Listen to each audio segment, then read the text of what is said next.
ചില്ലുപാത്രം ഞാനിങ്ങനെ തുടച്ചപ്പോൾ അയാളുടെ മനസ്സിനെ കൂടി തുടക്കുകയാണ് ചെയ്തത്. മനസ്സിലെ അഴുക്കുകൾ മാറിപ്പോവുകയാണ് ചെയ്തത്. നക്ഷത്രങ്ങളൊക്കെ വല്ലാതെ ഇങ്ങനെ അടുത്തടുത്തേക്ക് വരുന്നത് പോലെ. സാന്റിയാഗോ ആദ്യം വിചാരിച്ചു അതൊരു തോന്നലാണ്, ഇരിക്കുക. സാന്റിയാഗോക്ക് ഉറക്കം വരുന്നില്ല, കാരണം അത്രയും സന്തോഷത്തിലാണുള്ളത്. എല്ലാവർക്കും നമസ്കാരം. പൗലോ കോലയുടെ ആൽക്കമിസ്റ്റ് എന്ന നോവലിൻ്റെ കഥയാണ് നമ്മളിങ്ങനെ പറഞ്ഞുകൊണ്ടുവന്നത്. വെറും ഒരു കഥ ആസ്വദിക്കുക എന്നുള്ളതിൽ നിന്നുപരിയായിട്ട് അതിൽ നിന്ന് ഒരുപാട് ആളുകളുടെ ജീവിതം മാറ്റിമറിച്ച ഒരു ആൽക്കമി അതിലുണ്ട് എന്ന് മനസ്സിലാക്കിക്കൊണ്ടാണ് ഈ ഒരു കഥ നമ്മൾ പറയാൻ ആരംഭിച്ചത്.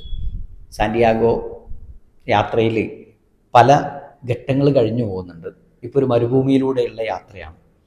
ഇടയ്ക്ക് തൻ്റെ സ്വപ്നം ഒഴിവാക്കി അത് വേണ്ടെന്ന് വെച്ച് പോയിരുന്നുവെങ്കിലും പിന്നീട് ആ സ്വപ്നത്തിലേക്ക് തന്നെ അവൻ തിരിച്ചു വരുന്നുണ്ട്. പല ഘട്ടങ്ങളിലും അവൻ മനസ്സിലാക്കുന്നത് ഇത് തന്നെയായിരിക്കും നിധിയെന്ന്. പക്ഷെ എങ്കിലും ആ നിധിയിലേക്ക് അവൻ അടുത്തുകൊണ്ടിരിക്കുന്ന ഒരു തോന്നൽ ഇപ്പോൾ അവനുണ്ട്. മരുഭൂമിയിലൂടെ ഇങ്ങനെ സഞ്ചരിക്കുകയാണ്. വല്ലാത്തൊരു സാഹചര്യമാണ്. ഗോത്രങ്ങൾ തമ്മിൽ യുദ്ധം നടക്കുന്ന സാഹചര്യം. രാത്രി പ്രയാസമാണ്. ഒരു മൂകമായ യാത്രയാണ്. യാത്രയിൽ രാത്രികളിൽ തീമൂട്ടാനോ പാട്ടുപാടാനോ അങ്ങനെയുള്ള ശബ്ദമുണ്ടാക്കുന്ന ഒരു പരിപാടിയില്ല. അതുകൊണ്ട് തന്നെ മൂകമായൊരു യാത്ര ഇങ്ങനെ പോവുകയാണ്. നമ്മുടെ ഇംഗ്ലീഷുകാരൻ കുറച്ച് പുസ്തകം കൊടുത്തിട്ട് ഇതിൽ നിന്ന് നീ കുറേ പഠിക്കാനുണ്ട് എന്ന് പറഞ്ഞ് സാന്റിയാഗോനെ ഏൽപ്പിച്ചിരുന്നു. അപ്പോൾ സാന്റിയാഗോ പറഞ്ഞു, നീ ഈ യാത്രയിൽ കാണുന്നതൊക്കെ ഒന്ന് വീക്ഷിച്ചിട്ട് അതിൽ നിന്ന് കുറേ കാര്യങ്ങൾ പഠിക്കാം, ഞാൻ കുറേ പഠിച്ചിട്ടുണ്ട് എന്നൊക്കെ അങ്ങനെ പരസ്പരം പറഞ്ഞു. എന്നിട്ട് സാന്റിയാഗോ പുസ്തകം വായിച്ചുകൊണ്ടിരിക്കുമ്പോൾ സാന്റിയാഗോനോട് ചോദിക്കുന്നുണ്ട്, മനസ്സിലായോ അല്ലേ? അപ്പോൾ ആൽക്കമിയെക്കുറിച്ച് സാന്റിയാഗോട് ചോദിക്കുമ്പോൾ സാന്റിയാഗോ പറയുന്നുണ്ട്, അതൊരു മരതക ഫലകത്തിൽ എഴുതി വെച്ചിട്ടുള്ള ഏതാനും ചില വാക്കുകൾ മാത്രമാണല്ലോ എന്ന് പറയുമ്പോൾ ഇംഗ്ലീഷുകാരൻ അതത്ര തൃപ്തിയാകുന്നില്ല. അയാൾ അതിന് ഒരുപാട് പുസ്തകങ്ങൾ വായിച്ച് ഈ പുസ്തകങ്ങളെല്ലാം വായിച്ച് പഠിച്ച് അങ്ങനെ അതിലേക്ക് എത്തിപ്പെടാൻ പറ്റുന്ന ഒരു എളുപ്പമല്ലാത്ത നിഗൂഢമായ ഒന്നാണ് ആൽക്കമി എന്ന് അദ്ദേഹം മനസ്സിലാക്കുകയും അദ്ദേഹം അതിനെക്കുറിച്ച് പറയുകയും ചെയ്യുന്നുണ്ട്. അങ്ങനെയുള്ള ആൽക്കമിസ്റ്റുകളെ കണ്ടെത്താനും ആൽക്കമിസ്റ്റുകൾ അവരുടെ കയ്യിലുള്ള ഒരു സ്റ്റോണിനെ കുറിച്ച് നമ്മൾ പറഞ്ഞിരുന്നു. ആ സ്റ്റോണിനെ കുറിച്ച് ഇംഗ്ലീഷുകാരൻ പറയുന്നത് ലോഹങ്ങളെ ഉരുക്കി അതിനെ പഴുപ്പിച്ച് ആ ഉരുക്കിയ ലോഹത്തെ ആറി വീണ്ടും അതിനെ ക്ലീൻ ചെയ്ത് അതിലെ എല്ലാ അവശിഷ്ടങ്ങളും ഒഴിവാക്കിയിട്ട് ഒരുപാട് തവണ അതിനെ ചൂടാക്കി ഇങ്ങനെ ഉണ്ടാക്കിയെടുക്കുന്ന ഒന്നാണ്.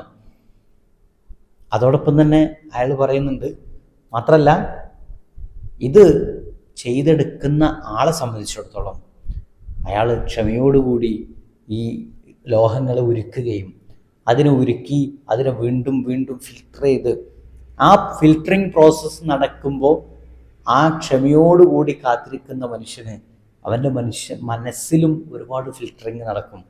അവൻ്റെ അഹങ്കാരം, അവൻ്റെ അഹംഭാവം, ഇങ്ങനെയുള്ള എല്ലാ നെഗറ്റീവ് ഗുണങ്ങളും അവരിൽ നിന്ന് ഇല്ലാതെയാകും എന്നൊക്കെ ഇങ്ങനെ ഇംഗ്ലീഷുകാരൻ പറയുമ്പോൾ സാന്റിയാഗോ കണക്ട് ചെയ്യുന്നുണ്ട് അതിനെ. ഇത് തന്നെയല്ലേ ആ ചില്ലുപാത്രക്കടയിലെ മുതലാളി കൂടെ പറഞ്ഞത്. ചില്ലുപാത്രം ഞാനിങ്ങനെ തുടച്ചപ്പോൾ അയാളുടെ മനസ്സിനെ കൂടി തുടക്കുകയാണ് ചെയ്തത്. മനസ്സിലെ അഴുക്കുകൾ മാറിപ്പോവുകയാണ് ചെയ്തതെന്ന് പറഞ്ഞില്ലേ? ഇങ്ങനെ സാന്റിയാഗോ ഇങ്ങനെ ഭയങ്കര വലിയ അറിവ് ഉള്ള ഒരാളായി ഞാൻ മാറുന്നുണ്ട് എന്ന ഒരു ഉത്സാഹത്തോടു കൂടി സാന്റിയാഗോ ഇങ്ങനെ പോവാം. അങ്ങനെ പുസ്തകം തിരിച്ചു കൊടുക്കുന്നുണ്ട്. എനിക്കിതിൽ നിന്ന് ഒന്നും വേണ്ട, അല്ലെങ്കിൽ എനിക്കിത് പറ്റുന്നില്ല, ഞാനിതൊക്കെ കണ്ട് വീക്ഷിച്ച് നടന്നോളാം എന്ന് പറയുന്നുണ്ട്. അപ്പോൾ ഇംഗ്ലീഷുകാരൻ പറയുന്നുണ്ട്, എനിക്ക് വീക്ഷിക്കാനൊന്നും കഴിയുന്നില്ല, എനിക്ക് പുസ്തകം മതി എന്ന് പറഞ്ഞ് അയാൾ പുസ്തകം വീണ്ടും തിരിച്ചു വാങ്ങുന്നുണ്ട്. ഏതായാലും അങ്ങനെ യാത്ര മുന്നോട്ട് പോവുകയാണ്. യാത്ര മുന്നോട്ട് പോകുമ്പോൾ വീണ്ടും പല പല സംഭവങ്ങൾ യാത്രയിൽ ഉണ്ടാവുന്നുണ്ട്. അങ്ങനെ ഏതായാലും അവർ ഒരു ദിവസം വൈകുന്നേരം വിശ്രമിക്കാനുള്ള ആ ഒരു സമയം ഇങ്ങനെ ആയപ്പോൾ സാന്റിയാഗോ തൻ്റെ വീക്ഷണം ഇങ്ങനെ നടത്തിക്കൊണ്ടിരിക്കുക. ആകെ വീക്ഷിക്കുന്നുണ്ട്, എന്തൊക്കെയാണ് സംഭവിക്കുന്നത്, പ്രകൃതിയിൽ എന്ത് സംഭവിക്കുന്നു എന്നൊക്കെ ഇങ്ങനെ വീക്ഷിച്ചുകൊണ്ടിരിക്കുന്ന സാന്റിയാഗോ പെട്ടെന്ന് സാന്റിയാഗോൻ്റെ ശ്രദ്ധയിൽപ്പെട്ടു നക്ഷത്രങ്ങളൊക്കെ വല്ലാതെ ഇങ്ങനെ അടുത്തടുത്തേക്ക് വരുന്നത് പോലെ. സാന്റിയാഗോ ആദ്യം വിചാരിച്ചു അതൊരു തോന്നലാണെന്ന്. പിന്നെ സാന്റിയാഗോ വീണ്ടും വീണ്ടും അതിനെ ശ്രദ്ധിച്ചപ്പോൾ സാന്റിയാഗോക്ക് തോന്നി ഇത് യഥാർത്ഥമാണ്, അതിങ്ങനെ അടുത്ത് വരുന്നുണ്ടെന്ന് തോന്നൽ. അങ്ങനെ സാന്റിയാഗോ തൻ്റെ ഒട്ടകക്കാരൻ്റെ അടുത്തേക്ക് പോയിട്ട് പറയുന്നുണ്ട്, നക്ഷത്രങ്ങളൊക്കെ വല്ലാതെ അടുത്തടുത്ത് വരുന്നത് പോലെ തോന്നുന്നുണ്ട്. ഇത് കേട്ടപ്പോൾ ഒട്ടകക്കാരൻ പറഞ്ഞു, ഓ അതൊരു സന്തോഷ വാർത്തയാണല്ലോ. സാന്റിയാഗോക്ക് വല്ലാത്ത ആകാംക്ഷയായി, സന്തോഷ വാർത്ത ഈ മരുഭൂമിയിൽ എന്താണത്? അപ്പം അദ്ദേഹം പറഞ്ഞു, നമ്മൾ മരുഭൂമിയിലെ ഏറ്റവും പ്രധാനപ്പെട്ട, മരുഭൂമിക്കകത്തുള്ള ഏറ്റവും രസകരമായ മരുപ്പച്ചയിലേക്ക് അടുത്തുകൊണ്ടിരിക്കുകയാണ്. ഇത് കേട്ടപ്പോൾ വല്ലാത്തൊരു കുളിർമ മനസ്സിലുണ്ടായി. ഇതുവരെ താൻ കണ്ടിട്ടില്ലാത്ത, ഇതുവരെ പോയിട്ടില്ലാത്ത മരുഭൂമിയിലൂടെ സഞ്ചരിക്കുമ്പോൾ ആ മരുഭൂമിയിൽ ഇതുവരെ കണ്ടിട്ടില്ലാത്ത മരുപ്പച്ച കാണാൻ പോവുകയാണ്, അതിനോട് അടുക്കുകയാണ് എന്ന സന്തോഷ വാർത്ത. ഇത് കേട്ടപ്പോൾ സാന്റിയാഗോ പറഞ്ഞു, അങ്ങനെയാണെങ്കിൽ പെട്ടെന്ന് തന്നെ നമുക്ക് പോകാം, പെട്ടെന്ന് അതിലേക്ക് എത്താലോ. ഒട്ടകക്കാരൻ പറഞ്ഞു, ഇല്ല, ഈ യാത്രക്ക് ചില നിയമങ്ങളുണ്ട്, യാത്രാ നിയമങ്ങൾ പൂർത്തിയാക്കണം. അതുകൊണ്ട് നമ്മൾ ഇന്ന് ഇവിടെ വിശ്രമിക്കുക എന്നുള്ളതാണ്, നാളെ രാവിലെ നമുക്ക് പോകാം. അങ്ങനെ അന്ന് രാത്രി അക്ഷമനായിക്കൊണ്ട് സാന്റിയാഗോ ഇരിക്കുക. സാന്റിയാഗോക്ക് ഉറക്കം വരുന്നില്ല, കാരണം അത്രയും സന്തോഷത്തിലാണുള്ളത്. ഈ മരുഭൂമിയിലുള്ള പ്രയാസങ്ങളിൽ നിന്ന് മരുപ്പച്ച എന്ന ഒരു സംഗതിയിലേക്ക്, ഒരു വെളിച്ചത്തിലേക്ക് എത്തിപ്പെടുകയാണ്. പലപ്പോഴും മരുപ്പച്ച എന്ന് പറഞ്ഞാൽ നമ്മളൊക്കെ മനസ്സിൽ കാണുന്നപ്പോൾ കപ്പലിലൊക്കെ യാത്ര ചെയ്യുന്ന ആളുകൾ, കപ്പലിൽ യാത്ര ചെയ്യുമ്പോൾ വിശാലമായ കടലിൽ എങ്ങ് നോക്കിയാലും വെള്ളം മാത്രം കാണുന്ന ആ അവസ്ഥയിൽ മുകളിലേക്ക് നോക്കിയാൽ ആകാശവും, ഇങ്ങനെ ആകാശം മുട്ടി നിൽക്കുക, വെള്ളത്തിലേക്ക് മുട്ടി നിൽക്കുന്ന ഒരു ഫീലാണ് ശരിക്കും ഈ കപ്പലിൽ യാത്ര ചെയ്യുമ്പോൾ ഉണ്ടാവുക. കരയോടിങ്ങനെ അകന്നകന്ന് പോകുമ്പോഴേക്കും മനുഷ്യൻ്റെ മനസ്സിൽ വല്ലാത്ത ഒരു വിങ്ങലുണ്ടാവും. അതിൽ നിന്ന് അവരൊരു ദ്വീപിലേക്ക് എത്തുക എന്ന് പറയുമ്പോൾ ഭയങ്കര സന്തോഷമുള്ള സമയം. അതുപോലെ ഈ മരുഭൂമിയിലും മരുപ്പച്ച എന്നുള്ളത് വല്ലാത്തൊരു അട്രാക്ഷനുള്ള സംഭവം. അങ്ങനെ മരുപ്പച്ചയിലേക്ക് ഇങ്ങനെ അടുത്തുകൊണ്ടിരിക്കുക. കഥയിൽ പെട്ടെന്ന് സീന് മാറുന്നുണ്ട്. പിന്നെ സീനിലൊരു മരുപ്പച്ചയാണ് കാണുന്നത്. മരുപ്പച്ചയിൽ ഒരു പ്രായം ചെന്നൊരു മനുഷ്യൻ, നല്ല താടിയൊക്കെ നീട്ടിയിട്ടുള്ളൊരു മനുഷ്യൻ, വലിയ നീളക്കുപ്പായം ഇട്ടുകൊണ്ട് കയ്യിലൊരു വാള് അതിങ്ങനെ പിടിച്ചുകൊണ്ട് തല താഴ്ത്തിക്കൊണ്ട് ഇരിക്കുന്ന ഒരാളെയാണ് ആ രംഗത്തിൽ ഇങ്ങനെ കാണാൻ പറ്റും. ആൽക്കമിസ്റ്റ് അദ്ദേഹം അവിടെ ഇരുന്നിട്ട് അദ്ദേഹം ഇങ്ങനെ ആലോചിക്കുകയാണ്. അദ്ദേഹം പല കാര്യങ്ങൾ ചിന്തിക്കുകയാണ്. ചിന്തിക്കുന്ന കൂട്ടത്തിൽ അയാളിങ്ങനെ പറയുന്നുണ്ട്, ഒരു യാത്രാ സംഘം അടുത്ത് വന്നുകൊണ്ടിരിക്കുകയാണ്. ഈ മരുപ്പച്ചയിലേക്കാണ് അവർ വന്നുകൊണ്ടിരിക്കുന്നത്. അവരുടെ കൂട്ടത്തിൽ ഒരുത്തനുണ്ട്, അവൻ എന്നെ അന്വേഷിച്ചു വരികയാണ്. ആൽക്കമിസ്റ്റ് പറയാണ്, ആ യാത്രാ സംഘത്തിൽ ഒരാൾ എന്നെ അന്വേഷിച്ചു വരുന്നവനുണ്ട്. അവൻ ഒരു നല്ല ആളാണെങ്കിൽ, അറിവുള്ള ആളാണെങ്കിൽ അവന് കുറേ കാര്യങ്ങൾ ഞാൻ പഠിപ്പിച്ചു കൊടുക്കും എന്നൊക്കെ ഇങ്ങനെ പറഞ്ഞിട്ട് ആൽക്കമിസ്റ്റ് ഇങ്ങനെ ഇരിക്കുന്ന ഒരു രംഗമാണ് അവിടെ നമുക്ക് കാണാൻ പറ്റുന്നത്. വീണ്ടും രംഗം യാത്രാ സംഘത്തിലേക്ക് തന്നെ തിരിയാം. യാത്രാ സംഘത്തിൽ അവരുടെ യാത്ര അടുത്തടുത്ത് മരുപ്പച്ചയിലേക്ക് അടുക്കുകയാണ്. സാന്റിയാഗോ അത്ഭുതപ്പെട്ട് നോക്കുന്നുണ്ട്. ഇംഗ്ലീഷുകാരൻ വളരെ അത്ഭുതത്തോടു കൂടി സാന്റിയാഗോയോട് പറയാം, ഈ മരുപ്പച്ച മനുഷ്യൻ്റെ മനസ്സിൽ, പ്രത്യേകിച്ചും സാന്റിയാഗോൻ്റെ ഒക്കെ മനസ്സിലുള്ള ഒരു ചിന്ത എന്ന് പറഞ്ഞാൽ, വിശാലമായി കിടക്കുന്ന മരുഭൂമിയിൽ മരുപ്പച്ച എന്ന് പറഞ്ഞാൽ ഒരു കിണറും അതിനടുത്തുള്ള കുറച്ചൊരു ചെറിയ പ്രദേശമൊക്കെ ആയിരിക്കുന്ന. എന്നാൽ അവർ പ്രവേശിക്കുന്ന മരുപ്പച്ച 50,000-ഓളം ഈത്തപ്പനകളുള്ള, ഏകദേശം 300-ഓളം കിണറുകളുള്ള, ഒരുപാട് ആളുകൾ താമസിക്കുന്ന ഒരു പ്രദേശമാണ് മരുപ്പച്ച. ഈ മരുപ്പച്ച കാണുമ്പോൾ വല്ലാത്ത ഒരു ആവേശവും കുളിർമയും അത്ഭുതവും തോന്നുകയാണ്. മരുഭൂമിയിലൊരു നിയമമുണ്ട്. മരുഭൂമിയിൽ യുദ്ധം നടക്കുമ്പോൾ ഒരിക്കലും മരുപ്പച്ചകളെ ആക്രമിക്കാൻ പാടില്ല. അങ്ങനെ യാത്രാ സംഘം നേരെ ഈ മരുപ്പച്ചയിലേക്ക് പ്രവേശിക്കുക. മരുപ്പച്ചയിലേക്ക് പ്രവേശിക്കുമ്പോൾ അവിടുത്തെ കുറച്ച് ആ ഒരു പ്രദേശത്തെ മരുപ്പച്ചയുടെ കുറേ തലവന്മാരുണ്ട്. അവർ ഇവരായിട്ട് സംസാരിക്കുന്നു.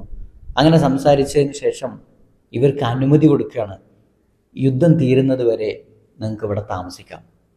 അങ്ങനെ അവർ മരുപ്പച്ചയിൽ താമസിക്കാൻ തീരുമാനിക്കുക. മരുപ്പച്ചയിൽ ആരും ആയുധങ്ങൾ സൂക്ഷിക്കാൻ പാടില്ല. അതുകൊണ്ട് ആയുധങ്ങൾ കയ്യിലുള്ളവരൊക്കെ അതിൻ്റെ ഒരു മെയിൻ ഓഫീസുണ്ട്, അവിടെ എല്ലാവരും ആയുധങ്ങളൊക്കെ ഏൽപ്പിക്കണം എന്ന് പറഞ്ഞു. അങ്ങനെ ആളുകളുടെ കയ്യിലുണ്ടായിരുന്ന വാളൊക്കെ അവർ ഏൽപ്പിച്ചു. നമ്മുടെ ഇംഗ്ലീഷുകാരൻ്റെ കയ്യിൽ ഒരു ഗണ്ണുണ്ടായിരുന്നു, അതും അദ്ദേഹം അവിടെ ഏൽപ്പിച്ചു. അങ്ങനെ എല്ലാം ഏൽപ്പിച്ച് അവരന്ന് രാത്രി അവർക്ക് കിടക്കാനുള്ള ടെൻറ്റുകളിലേക്ക് പ്രവേശിക്കുക. അങ്ങനെ സാന്റിയാഗോ വല്ലാത്ത അത്ഭുതത്തിൽ, സന്തോഷത്തിൽ തൻ്റെ കൂടെ കിട്ടിയ കൂട്ടുകാരോട് തൻ്റെ കഥ പറഞ്ഞുകൊണ്ടിരിക്കുക. തൻ്റെ ജീവിതത്തിലുണ്ടായ രസകരമായ, ഇടയ്ക്ക് പ്രയാസമാണെന്ന് തോന്നിയെങ്കിലും ഇപ്പോൾ ഫീൽ ചെയ്യുമ്പോൾ, ഇപ്പോൾ അനുഭവിക്കുമ്പോൾ, ഇപ്പോൾ ചിന്തിക്കുമ്പോൾ വളരെ രസകരമായി തരണം ചെയ്ത ഓരോ ഘട്ടങ്ങളൊക്കെ സാന്റിയാഗോ ഇങ്ങനെ ആലോചിക്കുക. അതിങ്ങനെ പറഞ്ഞു കൊടുക്കുകയാണ്. ആവേശത്തോടു കൂടി പറയുമ്പോൾ കൂടെ ഇരുന്ന് എല്ലാവരും അത് കേട്ടുകൊണ്ടിരിക്കുക. ഇതിനിടക്ക് സാന്റിയാഗോ പല രംഗങ്ങൾ, ആട്ടിടയനായ സാന്റിയാഗോനെ കുറിച്ച്, അവിടുന്ന് എല്ലാം നഷ്ടപ്പെട്ടവനായ സാന്റിയാഗോ അവിടെ നിന്ന് ചില്ലുപാത്രക്കടയിലെത്തി തനിക്ക് നഷ്ടപ്പെട്ട പലതിനെയും തിരിച്ചു പിടിച്ച സാന്റിയാഗോ, ഇങ്ങനെ സാന്റിയാഗോയുടെ ഘട്ടങ്ങൾ സാന്റിയാഗോ ഇങ്ങനെ വിശദീകരിക്കാം. അതിനിടക്ക് ഇംഗ്ലീഷുകാരൻ വന്ന് സാന്റിയാഗോനെ വിളിക്കുന്നുണ്ട്. വിളിച്ചിട്ട് പറഞ്ഞു, ഞാൻ വന്നത് ഇവിടെ സംസാരിച്ചിരിക്കാനല്ല, എനിക്ക് ഇവിടെയാണ് അൽഫിയോൻ എന്ന ഈ മരുപ്പച്ചയിലാണ് എനിക്ക് കാണേണ്ട ആൽക്കമിസ്റ്റ് ഉള്ളത്. അവനെ കണ്ടുപിടിക്കണം, നീ എന്നെ സഹായിക്കണം. സാന്റിയാഗോക്ക് ദേഷ്യം വന്നു. കാരണം നല്ല ഫ്ലോയിൽ ഇങ്ങനെ കഥ പറഞ്ഞ് രസകരമായിട്ട് ഹീറോയിസം പ്രകടിപ്പിച്ചുകൊണ്ടിരിക്കുന്ന സമയത്താണ് സാന്റിയാഗോനെ വിളിച്ചുകൊണ്ടുപോകുന്നത്. സാന്റിയാഗോ അത്ര ഇഷ്ടമില്ല. സാന്റിയാഗോ പറഞ്ഞു, ഇപ്പോഴാണോ? അപ്പോൾ അവൻ പറഞ്ഞു, എനിക്ക് എത്രയും പെട്ടെന്ന് കണ്ടെത്തണം, എന്നാൽ നീ പോയി കണ്ടെത്തിക്കോ എന്ന് പറഞ്ഞ് അവനെ പറഞ്ഞേക്കുമ്പോൾ ഇംഗ്ലീഷുകാരൻ പറയുന്നുണ്ട്, എനിക്ക് അറബി അറിയില്ല, നിനക്കല്ല അറബി അറിയുള്ളൂ, അതുകൊണ്ട് നീ എന്നെ സഹായിക്കണം. അങ്ങനെ അവർ പറഞ്ഞു തീരുമാനിക്കും, നാളെ രാവിലെ പോകാമെന്ന് പറഞ്ഞു. അങ്ങനെ പിറ്റേ ദിവസം രാവിലെ നേരം വെളുക്കുന്നതിന് മുമ്പ് ഇംഗ്ലീഷുകാരൻ സാന്റിയാഗോനെ വിളിച്ചുണർത്തുക. കാരണം ഇംഗ്ലീഷുകാരൻ ഒരുപാട് കാലത്തെ കാത്തിരിപ്പാണ്, ഒരുപാട് കാലത്തെ റിസേർച്ചാണ്, ഒരുപാട് കാലത്തെ വായനയും പഠനവുമാണ്. ആൽക്കമിസ്റ്റിനെ കണ്ടെത്തുക, അയാളുടെ കയ്യിൽ നിന്ന് അറിവ് നേടുക, അയാളുടെ കയ്യിൽ നിന്ന് സ്റ്റോണ് കൈക്കലാക്കുക, ഇങ്ങനെയുള്ള കുറേ ഉദ്ദേശങ്ങൾ അവനുണ്ട്. അപ്പോൾ അതിന് എത്തിപ്പെട്ടിട്ടുണ്ട്, സ്ഥലത്തെത്തിയിട്ടുണ്ട്. ഇനി അതിൽ കിട്ടിയാൽ മതി. അപ്പോൾ അതുകൊണ്ട് തന്നെ വല്ലാത്ത ആകാംക്ഷയാണ് ഇംഗ്ലീഷുകാരനുള്ളത്, അത് പെട്ടെന്ന് കിട്ടാൻ വേണ്ടിയിട്ട്. അങ്ങനെ പിറ്റേ ദിവസം രാവിലെ അവർ അന്വേഷിച്ചുകൊണ്ട് ആൽക്കമിസ്റ്റ് എവിടെയാണ്, ആരാണ് എന്നൊക്കെ അന്വേഷിച്ചുകൊണ്ട് ഇറങ്ങാം. അങ്ങനെ ഇറങ്ങി അവരിങ്ങനെ വഴിയിലൂടെ ഒരാൾ പോകുന്നുണ്ടപ്പോൾ അയാളോട് ചോദിച്ചു, ആൽക്കമിസ്റ്റിനെ കുറിച്ച് ചോദിച്ചു. അപ്പോൾ അയാൾ പറഞ്ഞു, ആൽക്കമിസ്റ്റോ? അതാരാ? അങ്ങനെ അറിവിടില്ല എന്നുള്ള രൂപത്തിൽ പറഞ്ഞുപോയി. പിന്നീട് വേറെ കുറച്ച് ആളുകൾ വന്നു. കുറച്ച് സ്ത്രീകളാണ് പിന്നീട് വന്നത്. ആ സ്ത്രീകൾ വന്നപ്പോൾ ആ സ്ത്രീകളോട് ചോദിച്ചു, ആൽക്കമിസ്റ്റിനെ കുറിച്ച് ചോദിച്ചു. അപ്പോൾ അവർക്ക് അറിയില്ല എന്ന് പറഞ്ഞു. അവരോട് ചോദിച്ചു, അസുഖം വന്നാൽ ആരാണ് രോഗം മാറ്റൽ, ഡോക്ടർ ആരാണെന്നുള്ള ആൾക്ക് ചോദിച്ചു. അപ്പോൾ അവർ പറഞ്ഞു, അസുഖം വന്നാൽ അത് ദൈവമാണ് അസുഖം മാറ്റുന്നവനെന്ന് പറഞ്ഞു. അങ്ങനെ ഇവർ അന്വേഷിക്കുന്ന ആൽക്കമിസ്റ്റിനെ കിട്ടാതെ വന്നപ്പോൾ, മാത്രമല്ല ആ സ്ത്രീകൾ അവരോട് പ്രത്യേകം പറഞ്ഞു, നിങ്ങളിങ്ങനെ എല്ലാ സ്ത്രീകളോടും സംസാരിക്കാൻ പാടില്ല, അത് ഈ മരുപ്പച്ചയിലെ നിയമത്തിനെതിരാണ്, അതുകൊണ്ട് നിങ്ങൾ ശ്രദ്ധിക്കണം എന്നവർക്കൊരു താക്കീത് കൊടുക്കുകയും ചെയ്തു. അങ്ങനെ പിന്നീട് വന്ന ആളോട് ഇവർ വീണ്ടും ചോദിക്കുന്നുണ്ട്. അങ്ങനെ പലരോടും ചോദിച്ചിട്ടൊന്നും ഒരു കൃത്യമായ മറുപടി കിട്ടുന്നില്ല. അങ്ങനെ അവിടെ ഉണ്ടായിരുന്ന ഒരു കിണറിൻ്റെ അടുത്ത് അവരിങ്ങനെ ഇരിക്കുക. ആ കിണറിൻ്റെ അടുത്തിരിക്കുമ്പോൾ ഒരു പെൺകുട്ടി അവിടേക്ക് വരുന്നുണ്ട്. ഒരു പെൺകുട്ടി വരുമ്പോൾ ആ പെൺകുട്ടി ഇംഗ്ലീഷുകാരൻ സാന്റിയാഗോനെ വിളിച്ച് പറയുന്നുണ്ട്, അതാ ഒരാൾ വരുന്നുണ്ട്, അവരോട് ചോദിക്കുമെന്ന് പറഞ്ഞിട്ട് ഇംഗ്ലീഷുകാരൻ സാന്റിയാഗോനെ നിർബന്ധിക്കുക. അങ്ങനെ അവരോട് ചോദിക്കാൻ വേണ്ടി സാന്റിയാഗോ അവരുടെ അടുത്തേക്ക് ഇങ്ങനെ ചെല്ലുക. അടുത്തേക്ക് ചെന്നിട്ട് പിന്നിൽ നിന്ന് ചെല്ലുമ്പോൾ ഒരു സൗണ്ട് ഉണ്ടാക്കി എന്ന് പറഞ്ഞിട്ട് ഒരു ശബ്ദം ഉണ്ടാക്കി. ആ ശബ്ദം ഉണ്ടാക്കിയപ്പോൾ പെട്ടെന്ന് അവൾ തിരിഞ്ഞു നോക്കിയപ്പോൾ സാന്റിയാഗോ സ്തബ്ധനായിട്ട് ഇങ്ങനെ നിന്നുപോയി. സാന്റിയാഗോൻ്റെ മനസ്സിൽ വല്ലാത്ത എന്തൊക്കെയോ സഞ്ചരിക്കുക, ഒരു പ്രത്യേക അനുഭവം സാന്റിയാഗോ ഉണ്ടാകുകയാണ്. സാന്റിയാഗോൻ്റെ കണ്ണുകൾ തെളിയുക, കണ്ണ് മിഴിച്ച് നിന്നുകൊണ്ട് സാന്റിയാഗോ അവളെ ഇങ്ങനെ നോക്കുകയാണ്. പെട്ടെന്ന് അവൾ എന്താ എന്ന് ചോദിച്ചപ്പോൾ സാന്റിയാഗോ തിരിച്ചു വരുന്നു. അപ്പോൾ ഇംഗ്ലീഷുകാരൻ ബാക്ക് എന്ന് പറയുന്നുണ്ട്, ചോദിക്ക്, എന്താണ് ചോദിക്കേണ്ടതെന്ന് പോലും സാന്റിയാഗോക്ക് അറിയാത്ത വിധം സാന്റിയാഗോൻ്റെ മനസ്സ് മാറിപ്പോയി. ഇംഗ്ലീഷുകാരൻ വീണ്ടും ആൽക്കമിസ്റ്റിനെ കുറിച്ച് ചോദിക്കാൻ പറഞ്ഞപ്പോൾ സാന്റിയാഗോ ചോദിക്കുന്നത് നിൻ്റെ പേരെന്താണെന്ന്. അങ്ങനെ ആ കുട്ടിയുടെ പേര് പറയുന്നുണ്ട്. പിന്നീട് കഥയിൽ ആ കുട്ടിയോട് വീണ്ടും ചോദിക്കുകയാണ്, ആൽക്കമിസ്റ്റിനെ കുറിച്ച് ചോദിച്ചു. ആൽക്കമിസ്റ്റിനെ കുറിച്ച് അവൾക്ക് അറിയില്ല, പക്ഷെ അവൾ ചില പ്രത്യേകതയൊക്കെ ഉള്ള ഒരാളുടെ വീടിനെ കുറിച്ച് അവൾ പറഞ്ഞു കൊടുക്കുന്നുണ്ട്. കേട്ട പാതി കേൾക്കാത്ത പാതി ഇംഗ്ലീഷുകാരൻ ഓടുകയാണ്. ഈ സമയത്ത് ഇവിടെ നമ്മുടെ സാന്റിയാഗോയുടെ മനസ്സിലിങ്ങനെ ചിന്തിക്കുകയാണ്, ഞാൻ അന്വേഷിച്ച് നടന്ന നിധി അത് ഇത് തന്നെയാണ്, ഞാൻ അന്വേഷിച്ച് നടന്ന നിധി അത് ഇവൾ തന്നെയാണ്. കഥയിൽ മറ്റൊരു രംഗം വരികയാണ്, ഒരു പ്രണയത്തിൻ്റെ രംഗം. മിക്കവാറും കഥകളിലൊക്കെ നമ്മൾ കാണുന്ന ഒന്നാണ്. ഇത് വായനക്കാർക്ക് ആവേശം ഉണ്ടാക്കാനും അതേപോലെ കഥയിലെ ഹീറോക്ക് ഒരു ഹീറോയിസം കിട്ടാനും ഒക്കെ പല കഥകളിലും അങ്ങനെയുണ്ട്. അതുപോലെ തന്നെ ഈ ഒരു ആൽക്കമിസ്റ്റ് എന്ന ഈ ഒരു നോവലിലും അങ്ങനെ ചില കഥകൾ, അങ്ങനെ ചില രംഗങ്ങൾ കയറി വരുന്നു. ആ രംഗത്തിൽ അവർ തമ്മിലുണ്ടാകുന്ന വല്ലാത്തൊരു പ്രണയമുണ്ടാകുകയും അവർ വിവാഹം കഴിക്കാൻ തീരുമാനിക്കുകയും ചെയ്യുന്ന അത്ര നീണ്ടു നിൽക്കുന്ന ഒരു രംഗമാണ്. അതിനെ നമ്മൾ ജസ്റ്റ് ഒന്ന് ചുരുക്കുകയാണ്. എന്നിട്ട് പിന്നീട് ആ മരുപ്പച്ചയിൽ നടക്കുന്ന മഹാത്ഭുതമായ ചില സംഭവങ്ങളിലേക്കാണ് വീണ്ടും കഥ നീണ്ടുകൊണ്ടിരിക്കുന്നത്. ബാക്കി അടുത്ത വീഡിയോയിൽ നമുക്ക് ഡിസ്കസ് ചെയ്യാം. Okay, thank you.